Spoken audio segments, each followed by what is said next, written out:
السلام علیکم ورحمۃ اللہ وبرکاتہ۔ اللہم انا نجعلک من فی نحورہم ونعوذ بک من شرورہم۔ اے اللہ، بے شک ہم تجھ کو ان کے مقابلے میں رکھتے ہیں اور ان کے شر سے تیری پناہ طلب کرتے ہیں۔ امید ہے تمام مسلمان جہاں کہیں بھی ہیں ساتھ خیریت سے اور عافیت سے ہوں گے۔ اللہ تعالیٰ آپ لوگوں کو تمام وسوسوں سے اور ہر قسم کے فتنوں سے محفوظ کریں۔ اب ہم شروع کرتے ہیں سورہ یاسین کے فوائد اور فضائل، اور اس کی کون سی جگہ پر ہم کون سی اس کو پڑھ کر اور ہم اپنی شفا حاصل کر سکتے ہیں، کون سی ہم اپنی مصیبتوں کو، پریشانیوں کو اور قبر کے عذاب سے بھی ہم اس کے ساتھ اس کو پڑھ کر اپنا قبر جو نزع کا وقت ہے اس وقت بھی یہ سورہ پڑھی جاتی ہے، اور اس سے بہت زیادہ مردے جس شخص کا نزع کا وقت ہوتا ہے وہ آسانی کے ساتھ اس کو پار کر لیتا ہے۔ تو ہم چلیں آئیں سورہ یاسین کے بارے میں جانتے ہیں۔ یہ ایک مکی سورت ہے اور اس کا شان نزول کیا ہے۔ یہ سورہ یاسین مکی صورت ہے اور یہ اس وقت کا واقعہ ہے جب حضور صلی اللہ علیہ وسلم کے اوپر بہت زیادہ ظلم کیے جا رہے تھے۔ مکہ والے لوگ بہت زیادہ ان کے اوپر مکہ کو تنگی کر دی گئی تھی ان کے اوپر، اور وہ کہیں آ جا نہیں سکتے تھے۔ گھر سے باہر نکلنا بھی ان کے لیے بہت زیادہ مشکل تھا، کیونکہ جو کفار تھے اور جو منافقین تھے وہ طرح طرح سے ان کو ایذا رسانی کرنے کی اور ان کو قتل کرنے کی بھی کوششیں اس وقت عروج پر تھیں۔ جب ابو جہل اپنے گھر سے نکلا اور اس نے کہا کہ آج حضور صلی اللہ علیہ وسلم مجھے اگر نظر آ گئے اور میں ان کو ہرگز بھی نہیں چھوڑوں گا، اور اس کے بعد اس نے ایک ہڈی کو اٹھایا جو کہ بھری ہوئی تھی اور بالکل کھوکھلی تھی، اور وہ جگہ جگہ سے اس میں سوراخ تھا، اور جیسے بھری ہوئی ہڈی ہوتی ہے اس وقت اس نے اس کو اٹھایا اور اس نے کہا کہ اس کا رب اس کو قیامت والے دن اس ہڈی جو بالکل بھری ہوئی ہے اس کو کیسے جوڑے گا اور اس کے اوپر کیسے گوشت کو کھڑا کرے گا، اور قیامت والے دن کیسے انسانوں کو زندہ کرے گا۔ تو اس وقت یہ اللہ تعالیٰ نے حضور صلی اللہ علیہ وسلم کے اوپر یہ سورت نازل کی تھی۔ تو حضور صلی اللہ علیہ وسلم نے اس سورت کو پڑھا اور پھر وہ گھر سے باہر نکلے تو ابو جہل کو وہ نظر نہیں آئے، ابو جہل ان کو بالکل بھی دیکھ نہیں سکا۔ اور اب اس کے فضائل کے بارے میں اور اس کے بارے میں جان لیتے ہیں۔ اور اس سورت کو ایک معمہ بھی کہا جاتا ہے، جو کہ اپنے دنیا اور آخرت میں جو لوگ ہیں ان کے لیے خیر کرنے والی ہے۔ اس سورت کو پڑھنے سے آپ کی آخرت اور دنیا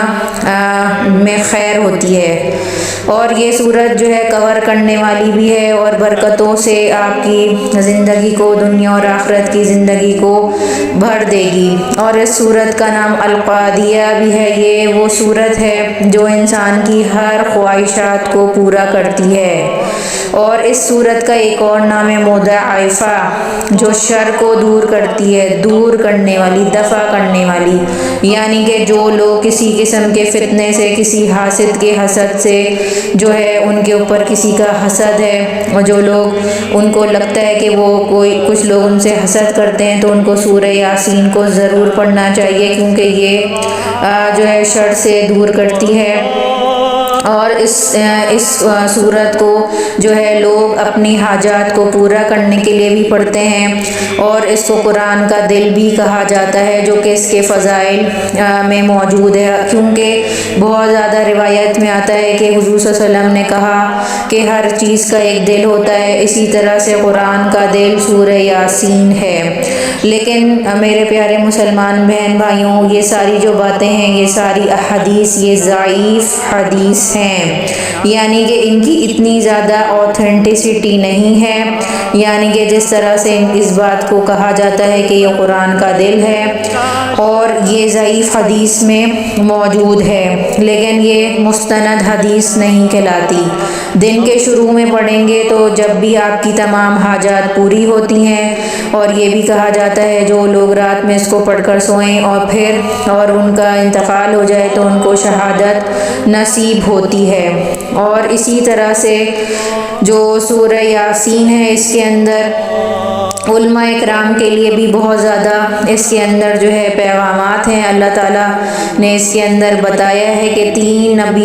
نبیوں کو جب انہوں نے بھیجا تو حضرت موسیٰ علیہ السلام اور حضرت جو ان کے بھائی ہیں ہارون علیہ السلام کا ذکر تھا۔ اس کے اندر انہوں نے یہ کہا کہ دونوں کا ہی مقصد قرآن اور اللہ کا پیغام پہنچانا تھا۔ اس میں کسی بھی انسان کو فوقیت یا اس میں کوئی مقابلے بازی کرنے کی ضرورت نہیں ہے، کیونکہ اللہ تعالیٰ جن لوگوں کو چنتا ہے انہی کے ذریعے وہ اپنا دین پھیلانے کا کام لیتا ہے، اور آپ کا مقصد صرف اور صرف دین کا پھیلانا ہوتا ہے۔ جیسے بہت زیادہ کچھ لوگ جو ہیں کچھ انسٹیٹیوٹس میں قرآن کی تعلیم دیتے ہیں یا وہ کسی مسلک سے منسلک ہوتے ہیں، تو اس میں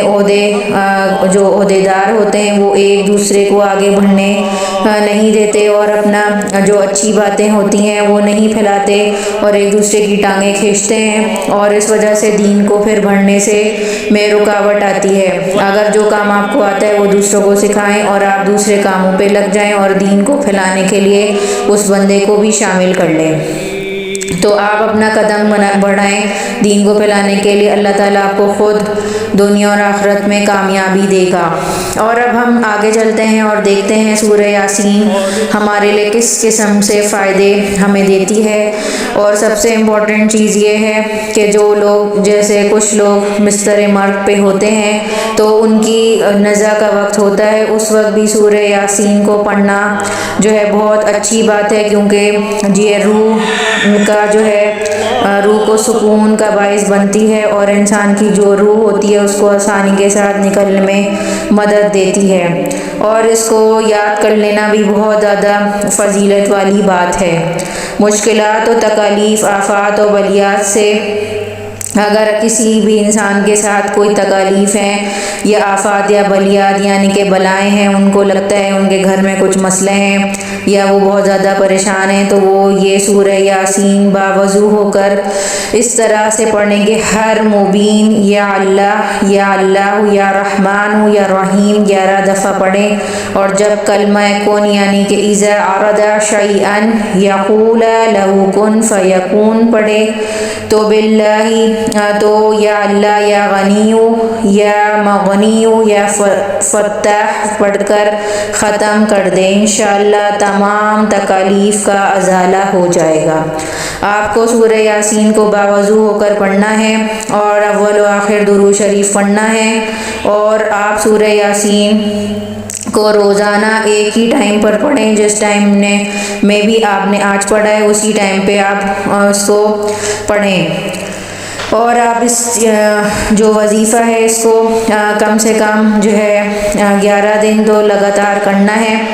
اور اس کے بعد آپ کو اپنی زندگی میں جو بھی آپ کے مسائل ہیں، جو آفات تکالیف ہیں، وہ دور ہوتی ہوئی نظر آئیں گی، اور پھر آپ اس کو مستقل مزاجی کے ساتھ پڑھتے رہیں۔ اور اسی طرح سے بہت سارے لوگوں کے آنکھوں میں موتیا ہو جاتا ہے، تو ان کو بھی چاہیے کہ باوضو ہو کر سورہ یاسین پڑھ کر سرمہ پر دم کر کے آنکھوں میں روزانہ بلا ناغہ لگائیں، انشاءاللہ موتیا دور ہو جائے گا۔ تو اس طرح کے اس کے فضائل ہیں۔ اور سورہ یاسین اگر آپ عرق گلاب میں زعفران حل کر کے اس سے باوضو لکھیں اور عرق کے گلاب میں حل کر کے 41 دن پئیں، انشاءاللہ بھول چوک کے مرض سے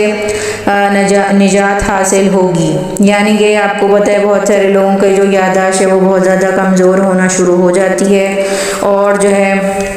وہ لوگ چیزیں بھولنے لگ جاتے ہیں، تو ان کو اس طرح سے اس کو پڑھنا چاہیے۔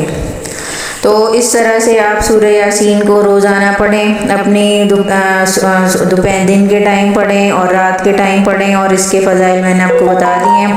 اگر آپ اس طرح سے پڑھیں گے تو پھر آپ کی جو مشکلات ہیں، آپ کی جو حاجات ہیں وہ بھی پوری ہوں گی۔ اور